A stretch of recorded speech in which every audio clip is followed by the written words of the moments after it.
Well, hello everyone. We're coming at you from a slightly different angle in the office today. So, just changing it up, just keeping things fresh around here. We're both sitting on the couch. Jordan had COVID earlier in the year, so I don't have any risk of getting COVID from you or you from me. So we wanted to follow the trend of presidential debates and have some plexiglass between us, but the memorial budget didn't stretch that far. We're also going to try not to fall into the trap of presidential debates and shout at one another for the next 30 minutes. We are going to continue in our series looking at the role of prophets, particularly in the Old Testament, and tying that to contemporary examples. So, Jordan, what are we tackling today? Really, this is why we're sitting at a different angle. Is the theme is reorientation. We are reorientating ourselves in this office. So I think reorientation is a subtle role that the prophets play. It's not as sort of flagrant as shouting down a prophet or shouting down a king or critiquing power. It's that we have erred from the sort of trajectory that we were supposed to be on. Our coordinates are wrong and we're heading in the wrong direction. And the role of the prophet is to steer and direct the people of God back on track. Yeah. And I think the real idea is what was meant to be the center of religious life at the time of the people of Israel, and what was meant to be the center of our focus now as Christians. The reorientation comes when that has erred. Yeah. So what could be in the center? It could be other gods, it could be idols, it could be money, it could be power, and more in our context, it could be kind of self. Mm-hmm. And so the role of the prophet is to reorientate, to guide people back on what was Israel called to be. They were called to be light to the nations, they were called to be distinct, they were called to be God's representative amongst the nations around them. Yeah. But at various stages they became intermixed with the nations around them. Their religious practice stopped completely. They worshipped other gods, and they worshipped money, they worshipped each other, and it was just this mess where they did not fulfill that promise. And similarly for us as Christians today is, what is at the center of our religious life? Is it Jesus? Is it living a life of following Jesus' suffering and picking up our cross and following him? Or is it a life of power and culture shaping or self? And I think they can be some really hard questions to answer and some really hard questions to think about. But I think the voices we'll look at today, we're going to look at Ezekiel and the prophet Ezekiel, and we're going to look at Miroslav Volf and Willie Jennings, two theologians who I think are really helpful in helping kind of direct us back towards center. Yeah, and one of the things that we see in the prophets overall in the Old Testament with regards to reorientation is that they reorient the people away, or they reorient people with regards to what is good, and they reorient the people of Israel with regards to what is bad. Mm-hmm. So sometimes that reorientation is like, look at what you're doing, this is really terrible. Mm-hmm. And sometimes it's look at God and God's law and look at how beautiful it is. So it's like, wake up to what's happening and how bad it is, how you've strayed from what God wanted for you. But then also wake up and see the alternative that God wanted to create you as a people that looks like this. And that's been a theme we've seen throughout all the little prophetic segments we've looked at, is on the one hand is judgment is coming if you continue to do this, but also there's hope because God has sent me to proclaim hope, and God has sent me, the prophet, to proclaim this new vision, this new horizon, this reorientated future of what possibilities can be held for the people of Israel, for the church, if you continue to move away from the ways in which you've moved away from God. Yeah, so when we turn to the prophet Ezekiel, sometimes in the Old Testament prophets, in the prophetic books as we know them, we find these messages of judgment and hope sort of interspersed. Like sometimes judgment and then hope, judgment and then hope, lots of judgment and then some hope, and then some judgment and lots more hope. It sometimes gets interspersed. In the book of Ezekiel, we have a little bit more of a neat split. The first 33 chapters or so of Ezekiel is basically all judgment, all kind of negative woes, different visions, but all oriented toward showing the people where they're at and why God is going to judge them. The second half of Ezekiel is more neatly about hope. Mm-hmm. So it kind of divides up evenly that way. The prophet Ezekiel himself lives during a time just before, lives in the southern kingdom, so near Jerusalem, in or near Jerusalem. And he lives during the time just before the Assyrians, the Babylonians, come to besiege Jerusalem and try to overtake it, take all the people into exile, those kinds of things. In the first siege on Jerusalem, the Babylonians are not actually successful in overtaking the city altogether. They are successful in taking quite a number of prisoners of war out of Jerusalem and taking them into exile into Babylon. Ezekiel the prophet is one of these in the very first wave of exiles. So he finds himself in Babylon, and ironically finds himself around the same age as you and I, as he goes into exile. Right. The book of Ezekiel tells us that while he's in exile in Babylon, he comes to his 30th birthday. And Ezekiel was in the priestly line. He was in line to become a priest in the temple in Jerusalem. And in the priestly line, when you turn 30 is sort of when you come of age and become a full priest, as it were. There were things you did in the temple up to that point, but you become a full priest at age 30. So Ezekiel doesn't get to reach that milestone in Jerusalem. He actually hits that milestone according to the book of Ezekiel while he's sitting by a river in his Babylon. whole life had been directed towards, this is when you're going to get your rewards for all your hard work, and he happens to, it all falls away. Yeah, exactly.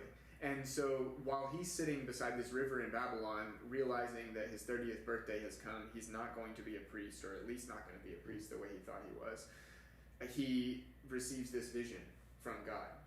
And God calls him into this prophetic role. Mm-hmm.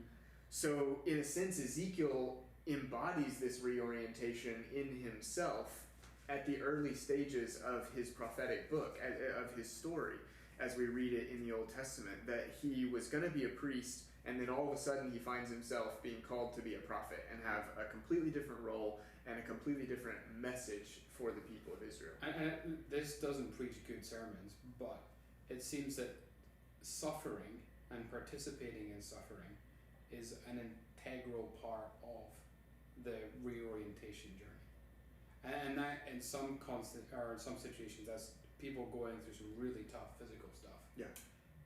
But in the Christian context, it's much more of what are we losing, or what are we breaking away from in our kind of pre-Christian life, and what are we reorientating towards? Yeah. And sort of like picking up our cross and following Jesus requires suffering. Yeah. And that we're called to participate in Jesus' suffering. Yeah. And I think that just in our context, we don't think about it like that at all. And that like no one's going to sign up for a Bible study on how to participate in Jesus' suffering. Yeah. Like you're going to be like, Jordan, you're crazy. Yeah. Let's read about like how to be a better dad, how to make more money with Dave Ramsey. Yeah. Like whatever. But I think that is a part of the Christian life, that when we're in a context where the Christian voice is in the majority, and when there's been political and social power associated with Christianity, that's just part of it, that it just seems so foreign to us. Yeah. Yeah. And historically and biblically, it's just there all the time. Yeah. No, that's right.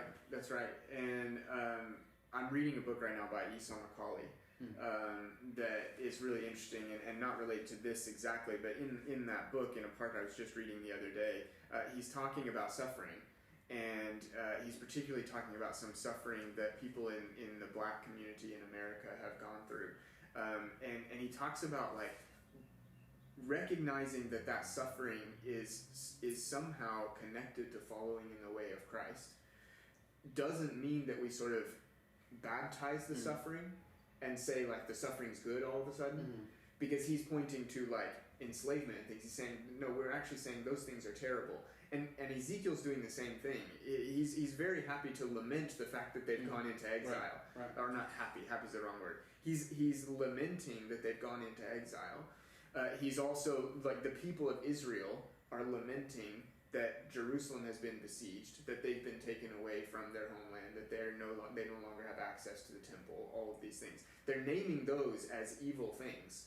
But then Ezekiel's also got this tension where in participating in that suffering, that evil, and in having that experience of evil, he's been reoriented to do what God had for him to do.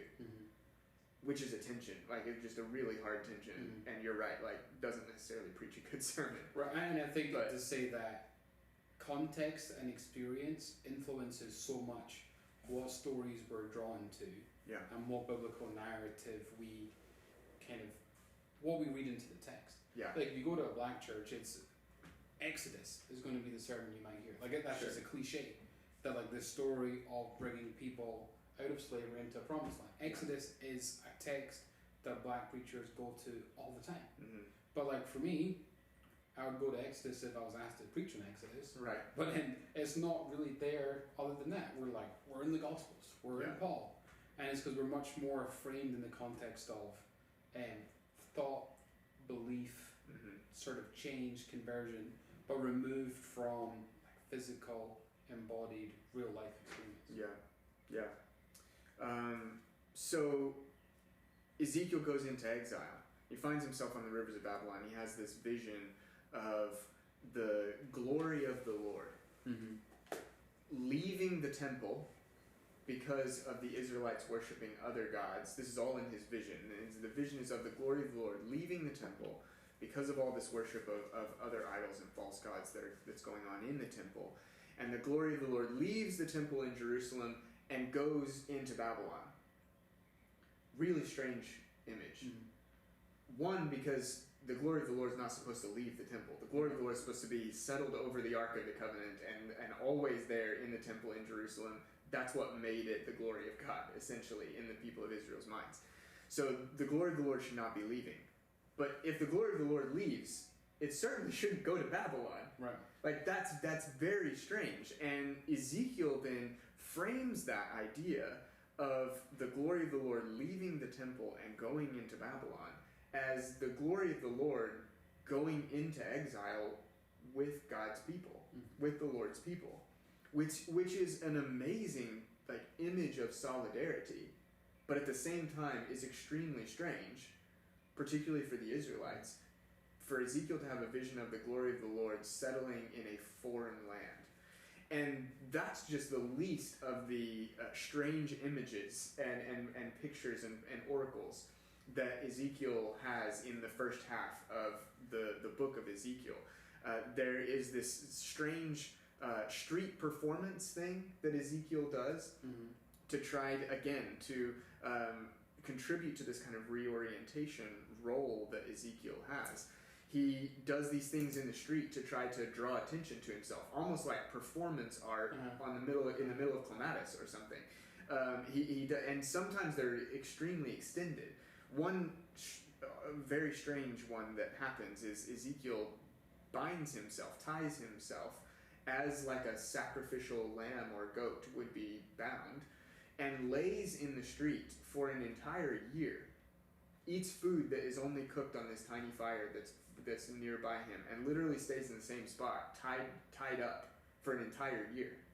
So the book of Ezekiel tells us. And it's all to draw attention to how the Israelites have become oriented toward other gods and neglected God's law and the way things are supposed to be.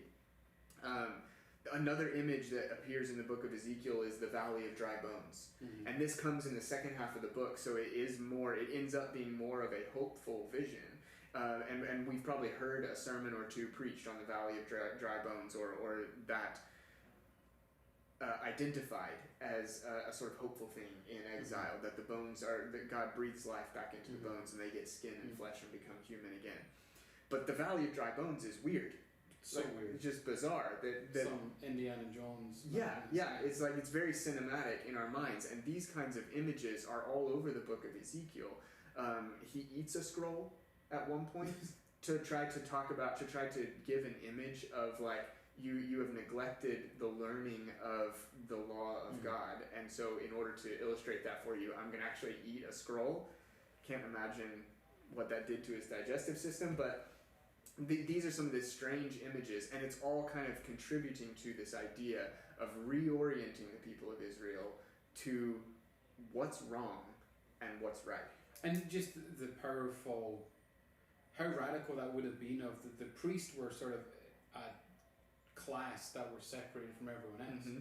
And for him to be iconoclastic, for lack of a better word, for so rebelling against what would be normal, what would be appropriate, and even in a scroll would be sacrilegious. Like, sure. Scrolls were sacred. You don't even touch scrolls with your hands. Sure. If you go to a synagogue today, they'll have a yod, Mm-hmm. which is like a little finger on a stick, and they kind of use that to touch because they don't touch it with their fingers. So just the really radically powerful picture of like doing that. Yeah. As much of as a witness it was to the people, how upsetting and bizarre would that been to his fellow priests? Yeah. Yeah, it's awfully strange, some of the things that he does and the images that he uses to reorient Israel. Ezekiel. Yeah, or whatever yeah. the Hebrew equivalent would be. He's crazy. Yeah.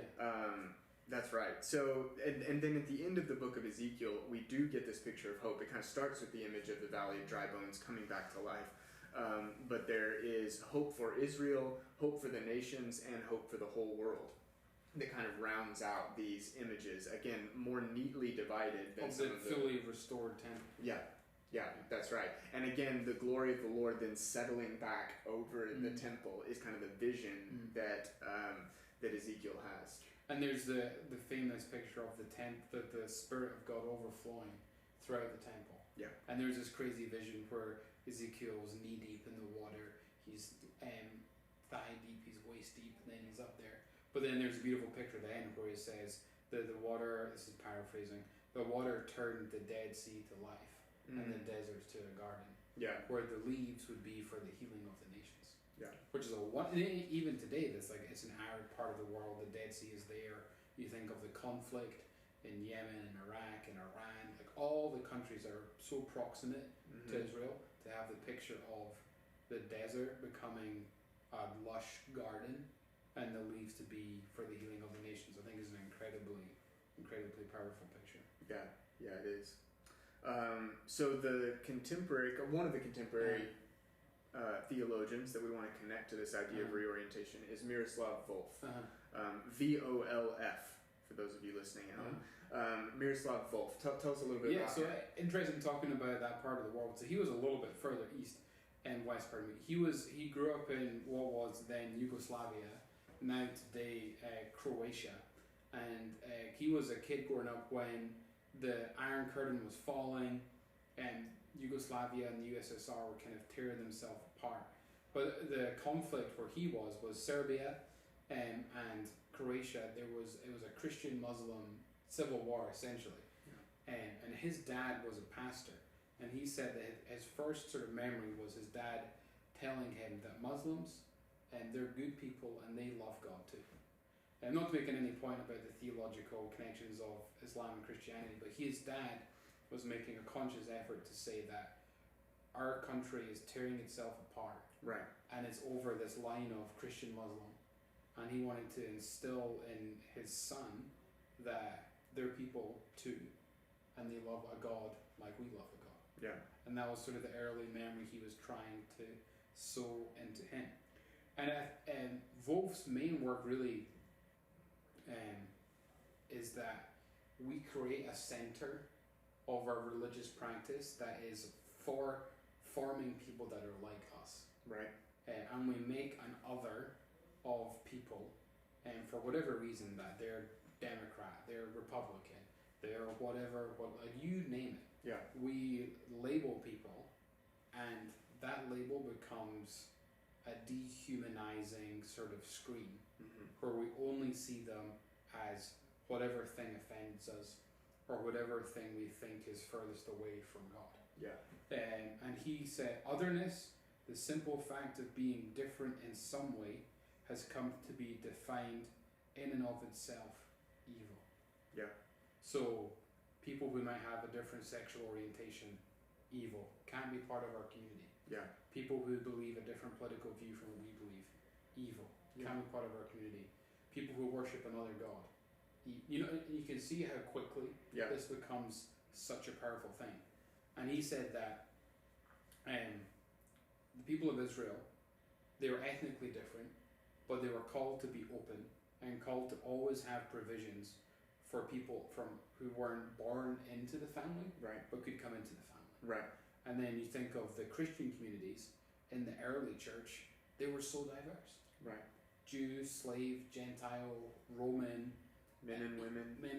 mm-hmm. Ethiopian, slave, like whatever. The church was birthed from an incredibly diverse and representative of the biggest swath of Roman life at that time. Yeah. And then he's really trying to get across of,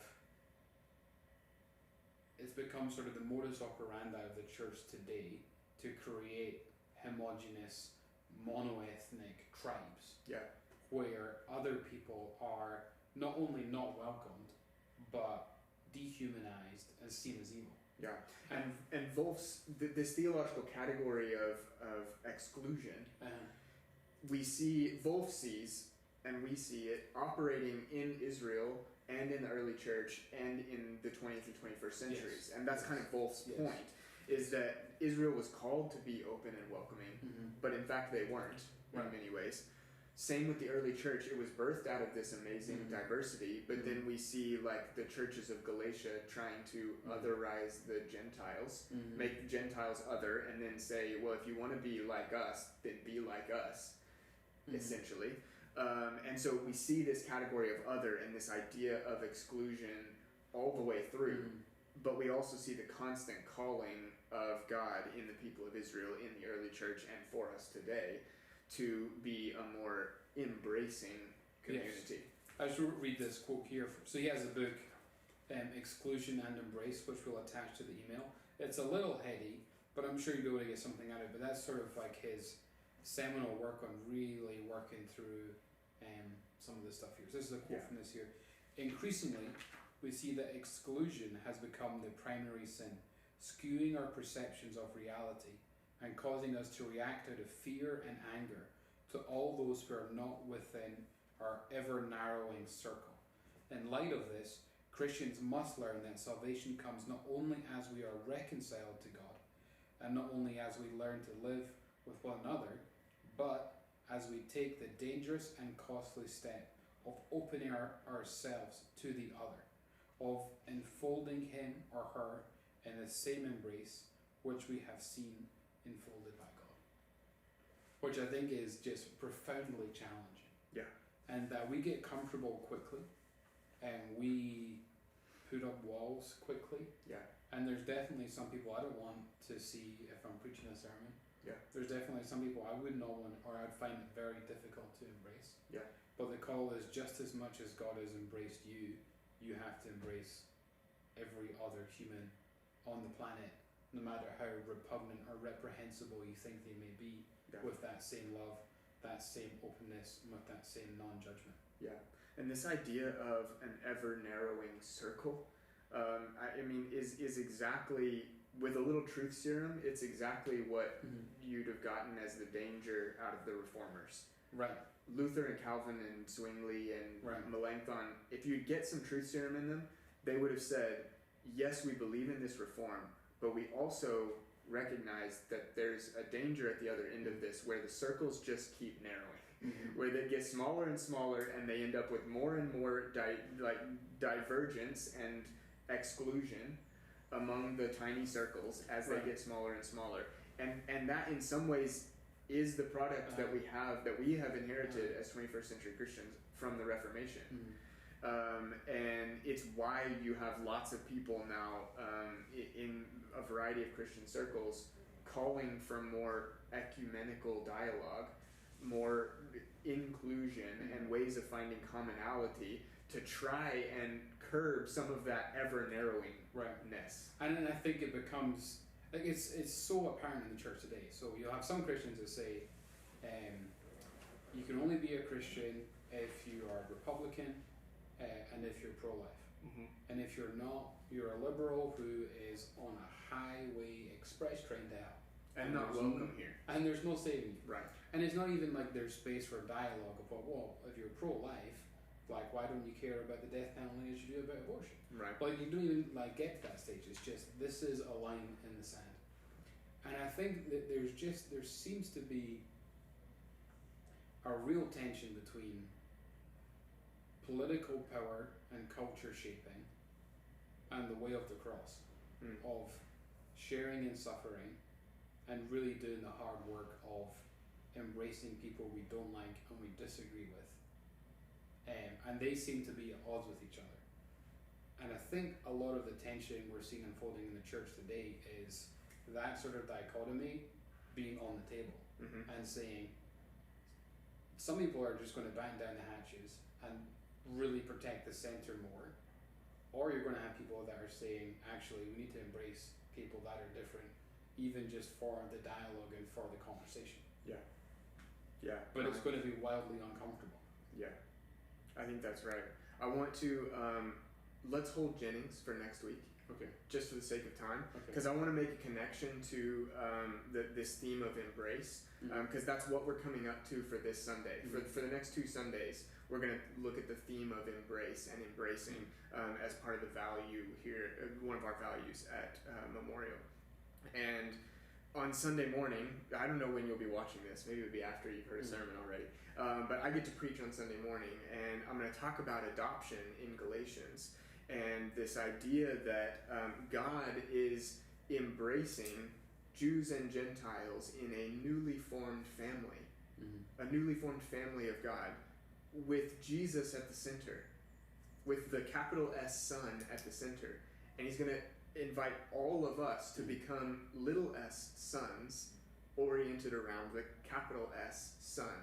Which doesn't mean that it's only men who get to be part of this family. It's a play on words in Galatians, a really intentional one and a beautiful one.